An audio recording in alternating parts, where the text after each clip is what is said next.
back then, everybody named their kids after their relative, usually. So, one of my brothers named Ray, Bobby Ray, after Ray Campbell. So, Mom named me Walter. So, Mom told me this story. So the nurse comes out and says, I got an idea. She said, General MacArthur is a great hero right now. So, I'm named after Douglas MacArthur. Oh, wow. So anyway, been a master gardener in Greenup County about 20 years. I belong to the Masonic Lodge in Flatwoods since 1976. I lived, when I was younger, I loved to canoe, backpack, and do outdoor things and like that. So, and I belong to the Oak Street Chapel Free Will Baptist Church. We just had 4 nights of revival out the Greenbow Amphitheater. Plum Grove Church put that on, and our conference has been in revival this week. And I went to Greenup County and watched Greenup County stomp Mount Sterling. Jeannie Martin. My mom was old Faye Campbell, Walters, and all of them's sister. Yeah. We live in Grayson. This is my husband, George Robert. We live in Grayson. We go to church right up the road a little ways, Hopewell. Beautiful little white church. It is. It's home to us. We have 2 boys and a bunch of grandkids. I don't know what else to tell. Doug and Jeannie both descend from Millard Campbell. Yeah. Yeah. Yeah, Miller was my grandpa. Yeah. He was your grandpa too. So what George's real name was? You said the number. I said enough. Okay. Mom is 88, she'll be 89 in January. I'm gonna tell you that. And she's the baby of the 14 children. And I'm not very correct, but is there anybody else that has let's see, like Millard Campbell and Johnny Campbell, does any of them have children that are living that you know of? Any of that Campbell generation? Not that, so my mother be the only living one of that generation then. And so of course it's my mom, but I'm honored that she's able to be with us today. So to make this trip is a pretty hard thing. No, I'm not the oldest one here. Did you live in that Lawrence County at any time? Honey, I was 3 months old when we moved to Ohio. Really? And I think they always told it. I was the only one out of 14 kids that had a pair of shoes on, and I was 3 months old. Now figure that. That baby I was in a blanket. I didn't need no shoes on. You should tell them the story about the brownies. Got the what? The brownies. We get ready to brownies. You didn't eat the brownies? No. And then my sister Brenda, I have to introduce herself. I'm Brenda Ryan. This is my mom. William T. Campbell. This is my grandpa, and I consider he lived with us. My memories was he'd always poke me with his cane when he wanted me to move. But the Rolaids definitely was candy, and Big Sav was the cure-all. He's put it out in every orifice he had. Sweet memories. I look at Mom and I see both Mom and Grandma and Grandpa and her, and it's just an honor to be here, and I'm so glad Mom was able to come with me. Tim's side. I had never met Tim until 2012. And one reason, this is a good argument for standing in on the genealogy. Tim had seen my mom's obituary and he called me one day. I never met him. He inquired and said, I think we're related. So we got to know each other. And before my wife died, we went up there and visited his church. And he's got a big church. Nice people. So anyway, we visited on about 5 different occasions. I've been up there in his church and really had a good time. And one thing I wanted to ask, maybe your mom could, I was wondering, you noticed Johnny stayed in Kentucky and Miller stayed in Kentucky. What was the motivation for your dad to move to Ohio? Because that opened up that whole area. No, other than they didn't move up to Mansfield, right, at that time. They moved to, Circleville, and up in that, and then they never did all the way up then, Mansfield. I used to live in Mansfield. Oh, is that right? Small world. So Betty, having a lot of trips or Well, back to Kentucky? Dad lived with, like the girl kid said, that he lived with us. Mhm. And, he always said, Betty, honey, I want you to go down home with me. That's all I heard. I said, Dad, I don't wanna go. I didn't wanna go. And, so when we were married 9 years, my husband and I finally said, I'm gonna go down to Kentucky with him. And we did, and we stopped at Jim Walter Campbell's house. I don't know where it was, Grayson. Grace, yeah. Okay. And then we went on down to where he wanted to go. But we was going on to, Smoky Mountains, Okay. or vacation. So, I just, and one other thing, he chewed tobacco. I don't know if anybody else chewed tobacco in his family or not. Yeah, I did. Yeah. Everybody did. I've smoked on a handful of times. But we have another daughter, and she would crawl, and she would go get his spit can and dump it out. Well, She's weird. No, it was just attracted to her, you know. I'm Jim Walter Campbell's grandson. Huh? I'm the second to the youngest grandson of Jim Walter Campbell. Is that right? Yes. Oh. And we ever once chewed tobacco. I started chewing when I was 8 years old. And he chewed Red Horse chewing tobacco. Yeah. Red Horse. Until they got to change it, he went to another brand. But Red Horse chewing tobacco is what he chewed. And of course it was Walter, and then James was the oldest son, and Arnold, we all called him Hard Rock, was the son. So them three chewed, and then all of us boys, every one of us chewed. So they'd go to Grayson and buy a carton, which is 10 packs of chewing tobacco. And it lasted about a day to a day and a half. And what we always know, we found out that if nobody else had any, Papa had some, and then my uncle, we called him Junie, but James, he always had. They were so tight with theirs, that was a Campbell trait to be frugal with everything they had. But they always had tobacco, so if you want to go bum and chew tobacco, you always look to them too. And that'll work if the girl you're dating chews hoes. My grandma did. Yeah. Yeah, my mom chewed tobacco too. Yeah. She kept her little jar in her pocket. Nobody did. She chewed. Not at all. Drink tobacco. Yeah, that's here. Matter of fact, in the past week, I seen a lady that chewed tobacco this week. Oh, okay, 72. Yeah, I think Johnny, yeah. Now, he was the oldest of us all. Was he the oldest child? Who, Johnny? Yeah. No, I thought His so. brothers, I don't think so. Randy, you want to go ahead and talk? Yeah, my name is Randall R. Campbell. My middle initial stands for Wally. And my dad, and he was one of the youngest of John D. Campbell's children and his wife, my grandma Ethel. And I was born in 54. I was born in Kentucky, and we lived between my grandpa, John D. Campbell, and my grandpa, Mont Deerfield. And they only lived about less than a mile apart. And my dad ended up marrying my mom, who was a Deerfield. And her brother's here with me today, Mont Deerfield.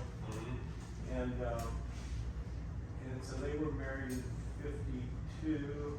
I was born in 54. They had 3 children, me, my brother Ricky, and Linda. They were born 55 and 58. But my dad went into the Army. He was out in 52 during the Korean War. He spent time in Germany and Austria. And his brother, Mayo Campbell, was a year older. He was in Germany. And he didn't, my dad enlisted in Mayo, his brother, older brother, didn't know dad was, he even joined the army, but my dad surprised me in Germany, and, you know, here he is, his brother, and he's probably lonely for family and everything, and my dad, they played music, and played bluegrass music, they played on armed services radio, and during that time, and, they came back, about 8 of my dad's brothers and sisters, including him, out of 13 children, moved to Mount Gilead in Edison, Ohio, Mara County. And my dad worked at Mansfield for many years.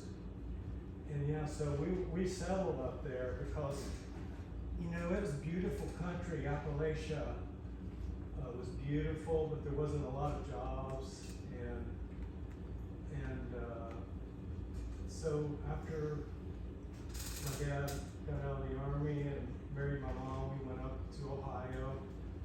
And because there's a song by Dwight Yoakam, and my dad always told me this before the song came out. They were taught reading, writing, and Route 23 North to the land of opportunity where there was jobs and money to raise a family and all that. But I see people like you still here, and you are really something else to still be here and make an honest living and being a good preacher. And I love my heritage. I love where I'm from. And you know, some people call us hillbillies or whatever, but I'm proud of where I'm from. Amen. Yes.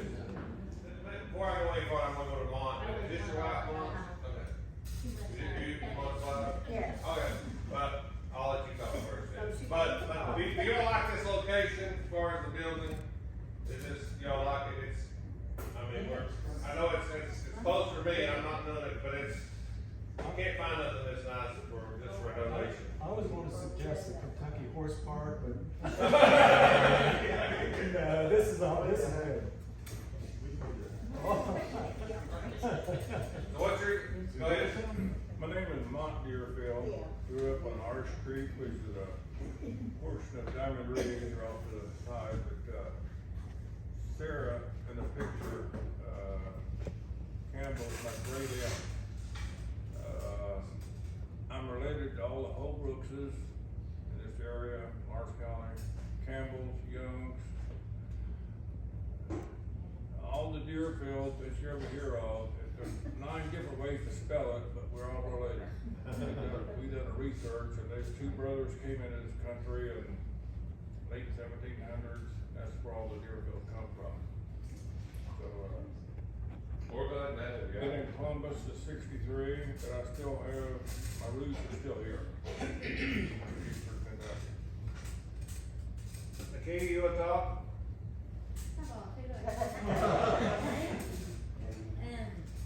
Well, my papa was Luther Campbell, which is the son of Miller and Cora. And then this is my dad Randy, and you and Sherry is my mom, right? And then, that's my daughter Nakia, my husband Josh. And I'm Jessica, I don't know if I even said my name. I probably did. They took all mine. I'm Luther's Campbell's son. That's my sister Diane, Roberta, and I got my older sister Lisa, younger sister. It's my wife Sherry, she lives in Willis. This was great son-in-law down here, Josh Burton. For Johnny's family and, Sayers and Howards and just, whoever we can get, and it's just to have some connectability. Cause I think that's an important thing, being connected. You just lose track of time. 1 year rolls into 2, 2 rolls into 5, and then time is gone. So I would like to see us do that, if at all possible. I will say this about my papa, Jim Walker. He was deferred. He only spent 6 months in the military.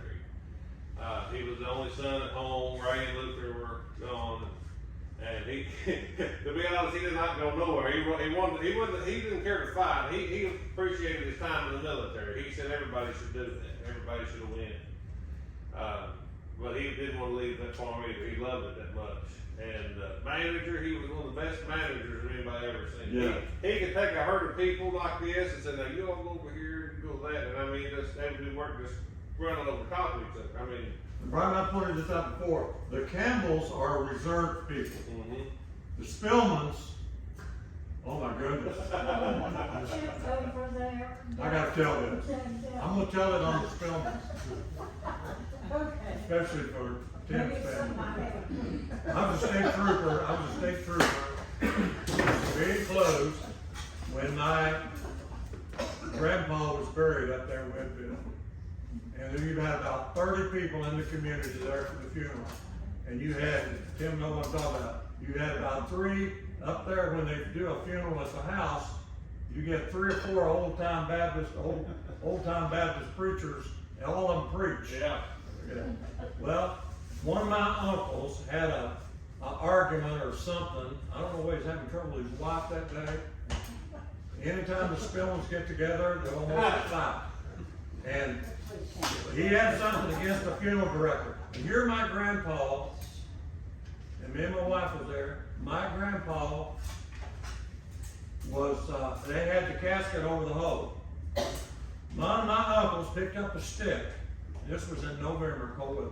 He was running one of the funeral directors around the grave. And I'm gonna tell you the type of guy my dad was. And some of you know my dad. Yeah, I remember really, yeah.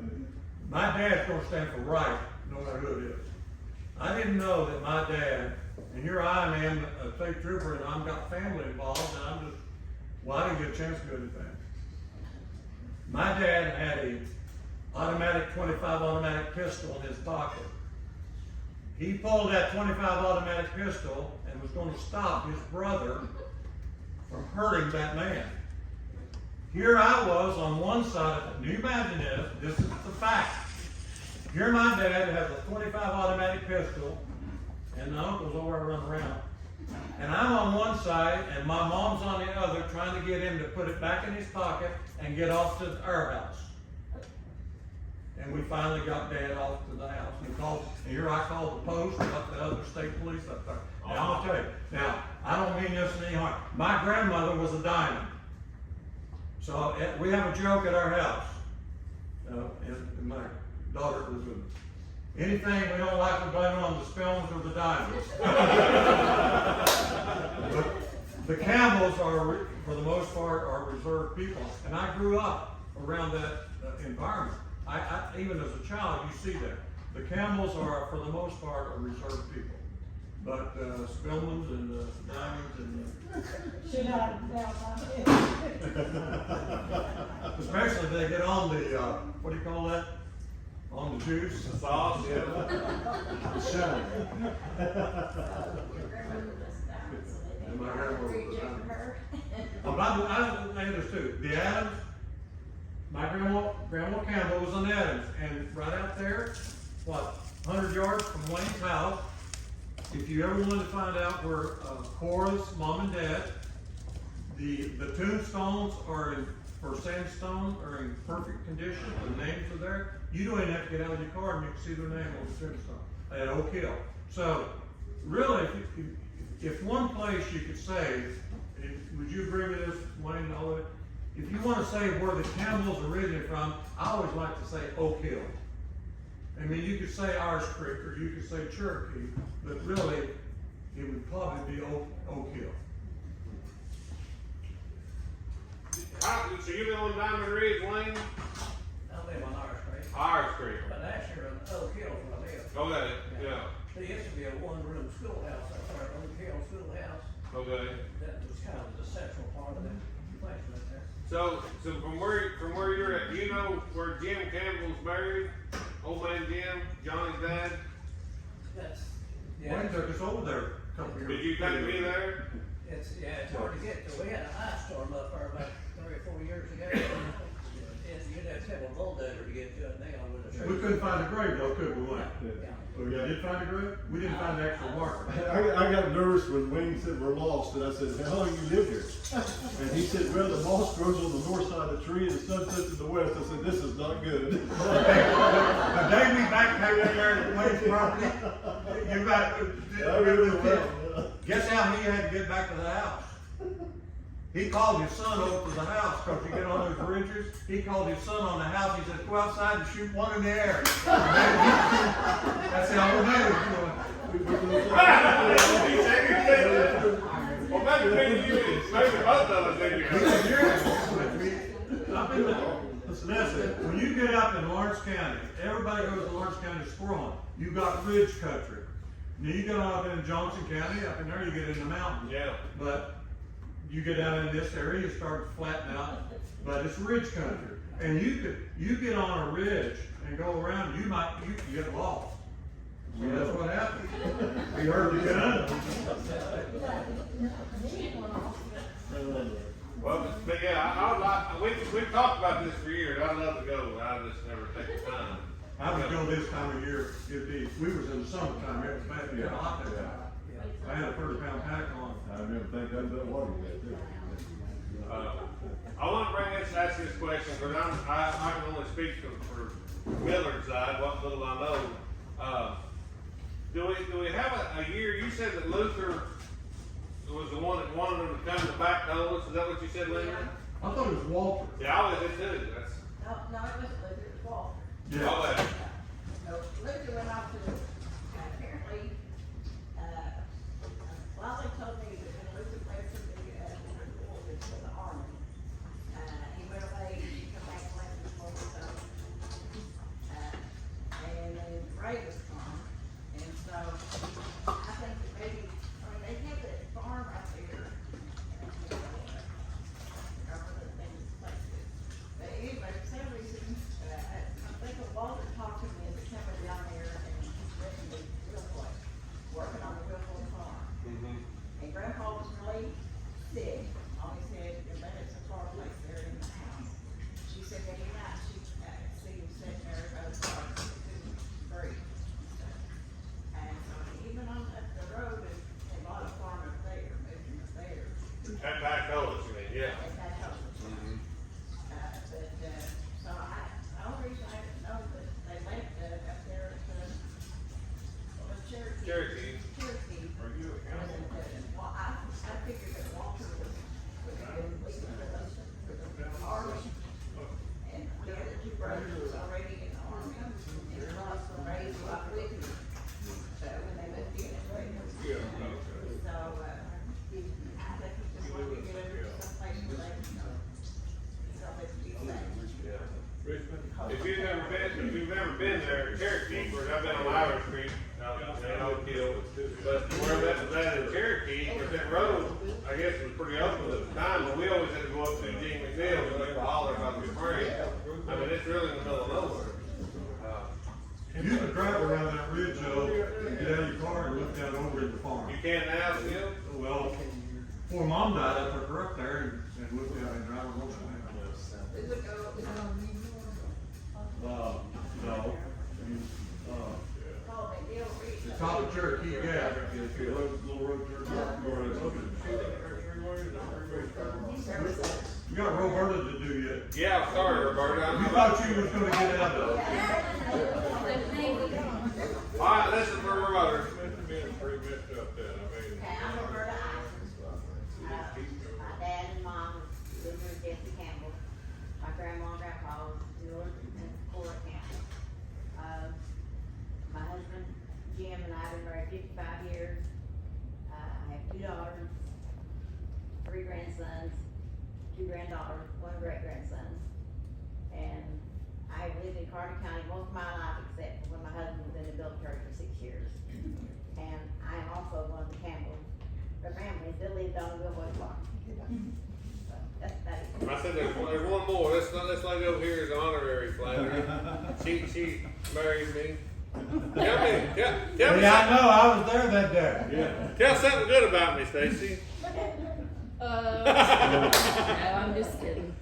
No, I'm Stacy Flannery. I've been in Flannery almost 9 years, coming up on the 10th. But love Jim and Glenda. They're awesome. I mean, I love Brian too, but me and them Pies have a special place in my heart. I'm originally from Lewis County, have been in Greenup County since, Lord, I was 20 years old, I guess. So Anyway, teach at Garrison, that's my home, where I grew up at, and I teach kindergarten, and this magical fairy shows up at my house and catches me up on laundry from time to time, because she knows I'm a pastor's wife and trying to do everything else, so very thankful for Jim and Glenda and everybody. And a neat little fact about us, or my bunch, Brian tells me sometimes to tuck in my Hall Johnson tacket, because I get a little loud and mouthy sometimes. We're from like the Floyd County area, and Philip, which is my first cousin, owns these. One of Explain the what it cane is. mills, yes. One of the cane mills that belong on the Campbell farm. So we got to go down one time and watch them making sorghum, and him and Brian got to talking and realized it was one of his grandfather's cane presses. So that was pretty neat. Does the Youngs still make sorghum on Irish Creek, any of the Youngs? Earl, was that Earl Young? He passed away. He did? He and Faye Leslie are gone. Now, one was kind of white-headed and lighter complected, and they was a brother that was darker complected. Was they brothers or cousins? I think they were cousins. Okay. But who's ever ate any sorghum? Not ate sorghum. You've not ate sorghum? Well, I have, well, that's, yeah, so I can't do really anything. Well, Miller Campbell, he made sorghum. And my cousin David, I guess, would be fourth generation, he made, and Charlie made.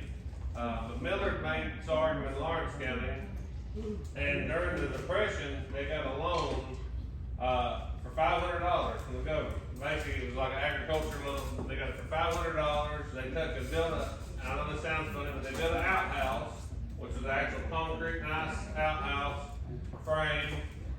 They had a spring on the farm that they took and concreted in, put a pipe where to keep things out of it, keep it clean. And he bought a sorghum Not the greatest. mill and pan, and they made sorghum. Well, he would send that to Ohio. I would assume to Thomas, somebody in his family up north. He would send that sorghum by mail to Ohio for people to buy, and they sold it for 50 cents a gallon. And he would buy these galvanized buckets for a penny a bucket. He'd order them somewhere on, Montgomery Ward, whatever, Sears and Roebuck. But he'd buy them little pails, and then he would ship that to Ohio, or take it up there. I don't know how he got it there, but he would sell that for 50 cents a gallon then. And this is another thing, agriculture. In 1946, is that when the World War II was over? So in 46, my papa was in the service 6 months. And him and his sister Pauline put a crop of tobacco out on the Willwood farm.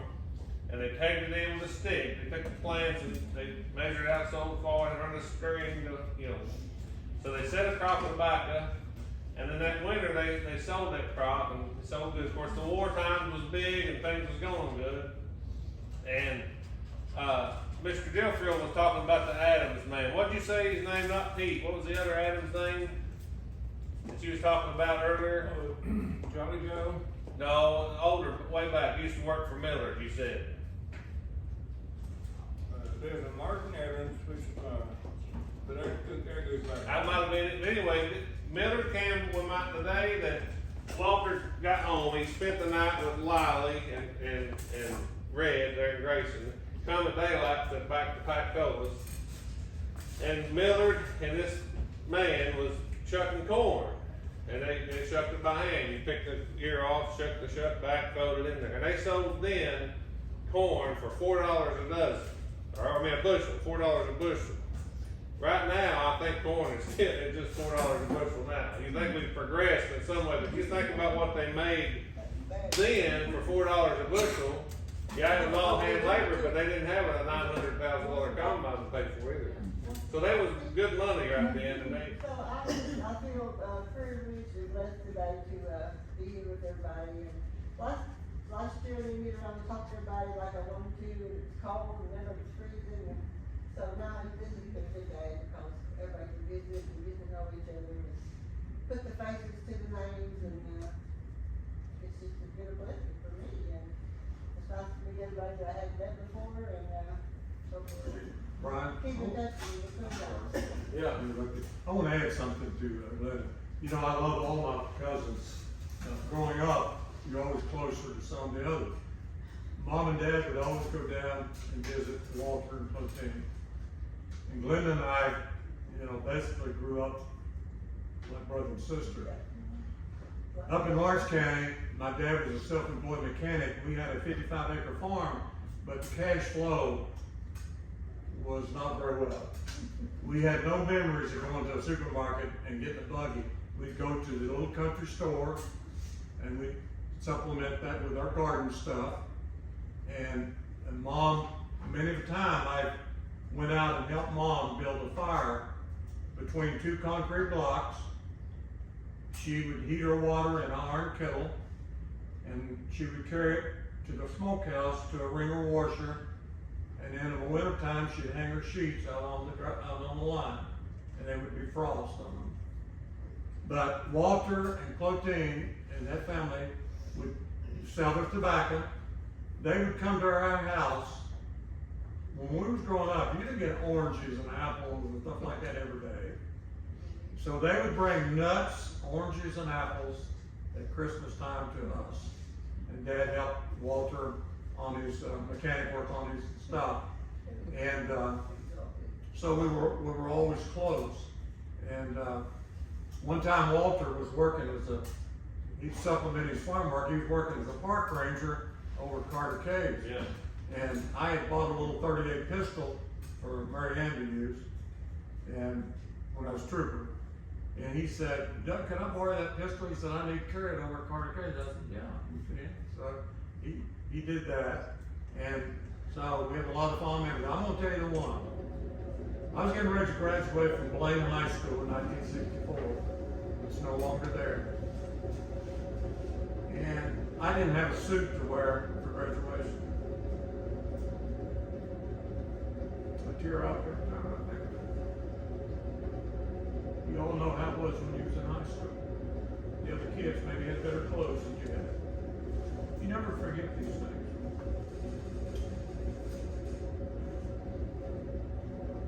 My mom and dad sold a 6/10 tobacco crop to buy my class ring. And so Dad and Mom got me in the car and we went down to Walter's. Here he had his own family to raise. And I'll never forget that day. She rolled the window down. Walter was out there on the road. She said, "Walter, Doug's getting ready to graduate from high school and he needs a suit." And Walter gave him money and I went dash and bought a suit. And you never forget those little things that people do for you.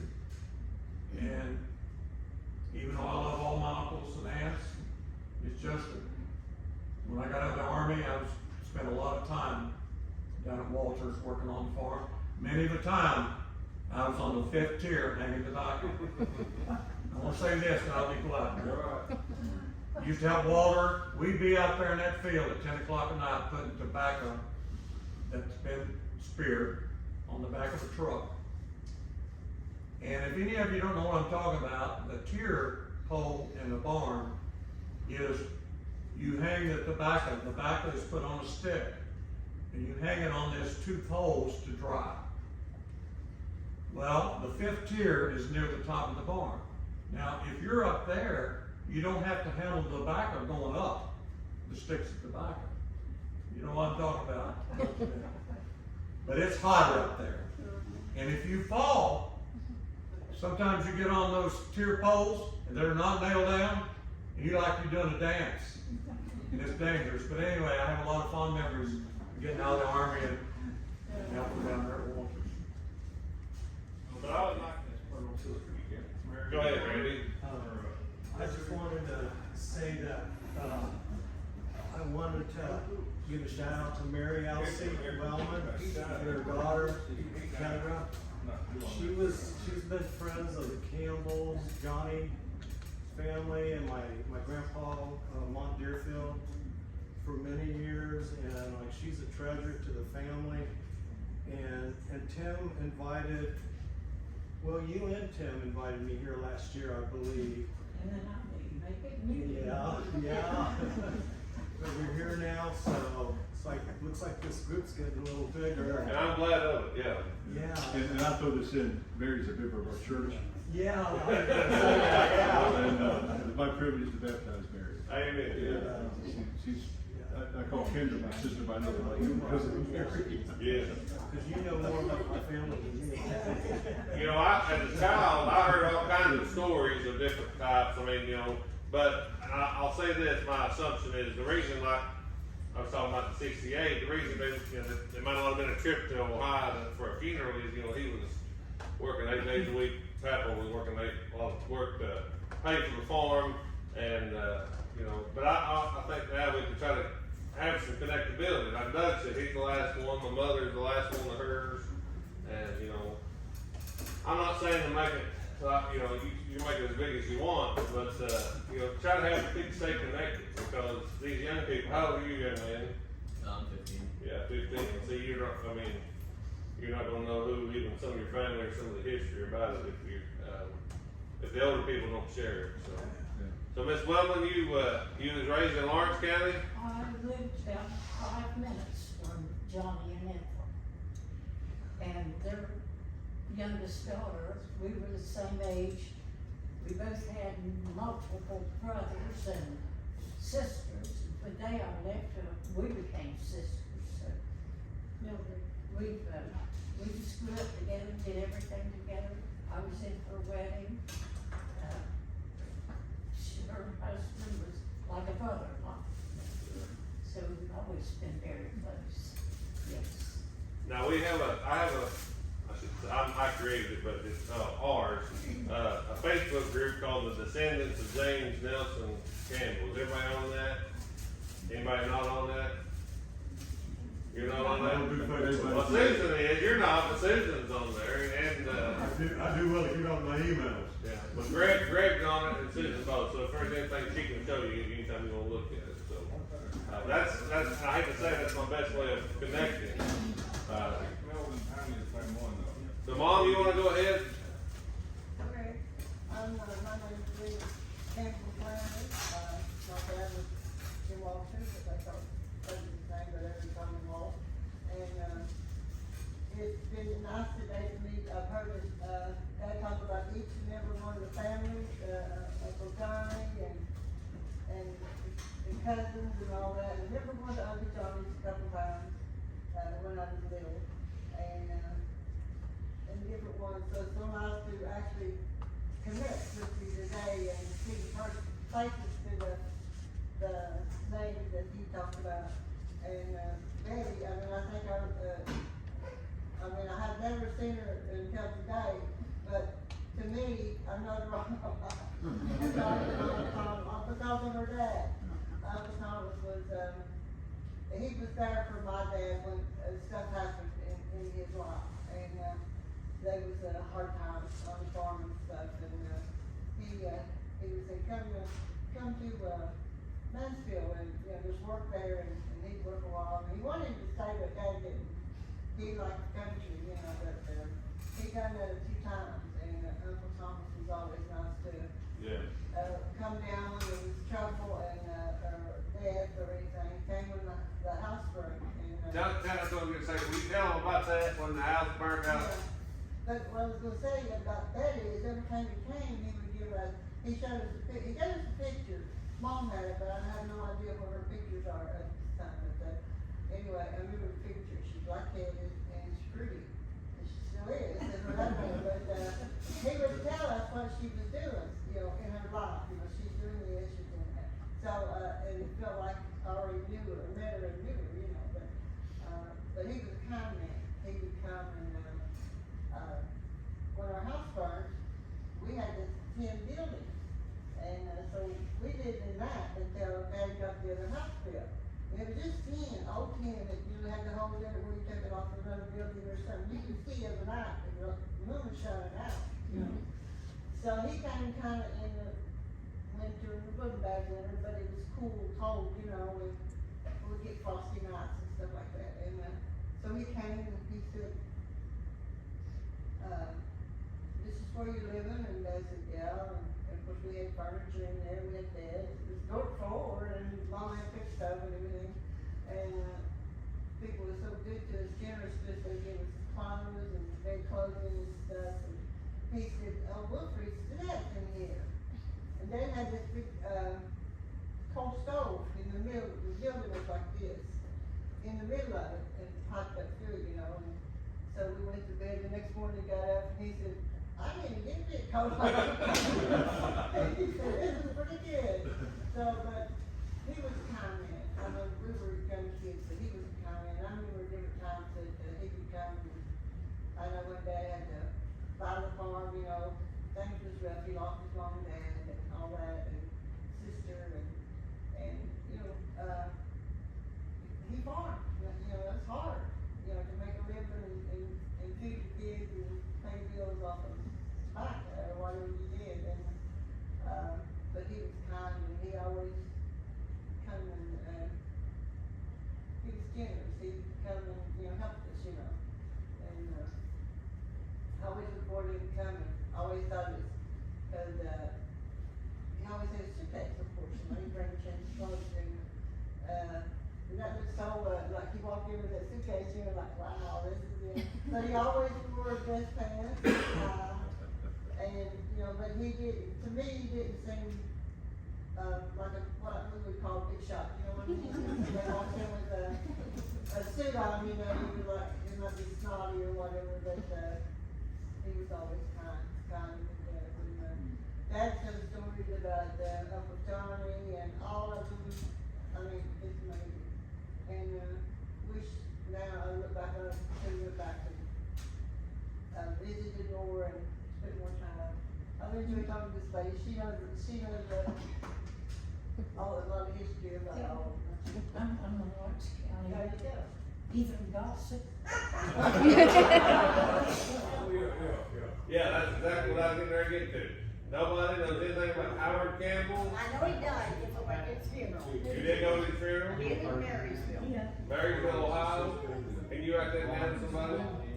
You remember when that was? I was married to the tenant. I have the obituary, but Doug got the obituary for Howard, but, Would you know anything about I it? went to the backside of Ironton, last year after our meeting, and went about to Sims Creek and looking for, cause there was some connection with that area, and I didn't find anything. I would like to see that. you had the obituary for Howard Campbell. Yeah. I know he lived our house in Jefferson City. Okay. And it always come, I hate to say it, he always come drunk. I just won't, I know he died because my brother and I went to him. He was 70 years old. He was so that obituary, 70. They didn't have a date on the thing, but it did a date on the obituary. Well, look at it. But there's no connection, I've never heard anything, but there's some deep research that shows that they had ties between the Lawrence County, Howard did, even maybe that farm in Cherokee, that Howard had some ties in there, maybe sold his share of it, I don't know. I've got it at the house, but then the Saggers, Liley Saggers, does anybody have any connection with them? But they would, I'm figuring the umbrella to be the James Campbell dam, is what I'm, Well, they'd probably be, I would think they'd be around Circleville, because when before Mom got married, she'd never been away from home, she went to Circleville to help her Aunt Lily, feed the work hands or whatever on the farm. Mm-hmm. And that's how she met my dad, because that's coincidental, they were in the same area, but they met in Circleville. Dad was up there working on the farm. So I would think they'd be around Circleville somewhere. I think somebody said it was at Oak Hill. I've heard Mom or maybe Papa talk about some of them was around Oak Hill. Oak Hill, Ohio? Oak Hill, Ohio, which is a little bit different area than Circleville, maybe. But I would like to see them connected and find, I like to,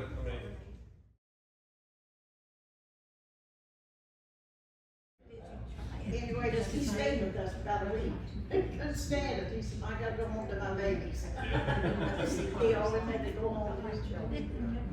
Yeah, I was thinking about that when you said it. I'm gonna try to keep it going because I know other people have things to say. But in '68, when Thomas passed away, was a busy time for Papaw. Papaw told me the history. 1968 when they bought the the Lock Farm, which was how many acres long? 100 and some acres. So they bought quite a bit of land. So of course that took quite a bit of work, quite a bit of payment to do, and that's basically what he would do, is come up there to work and fill in the gaps when he couldn't make any money down here. And I will tell you a little quick story. He was at Westinghouse. I think it was Fisher Body. I think it was washers and dryers is what they made. Yeah, well, that's Westinghouse. Okay. So he said one night that he was there, he saw it was the boringest job they ever had. They had him on night shift, and I know now I know probably why. It probably was more money on the hour on the night, but maybe not. But he said he was there about half asleep, and somebody come through and told him, he said, "You gotta wake up." So it made him mad. He said, "Well, I'll fix them." So he started putting X's on about every third one on the piece he was inspecting. And he said they didn't leave me, they never did bother me no more. Let me try to cover some of the ground now. I'm Tim Stout. I am the grandson of William Thomas Campbell, and I'm honored to have my mom, who, in my understanding, is the only direct descendant left of that generation. Betty is the youngest of the 14 children. William, some called him Uncle Billy, some called him Uncle Tom, I called him Grandpa. And I'm glad to have her and my sister. I'll let them introduce themselves in just a moment.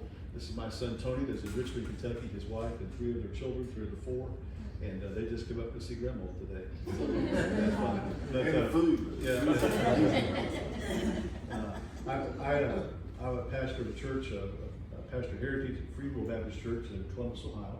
I live in Grove City, Ohio. And it's just a joy to be a part of the history here.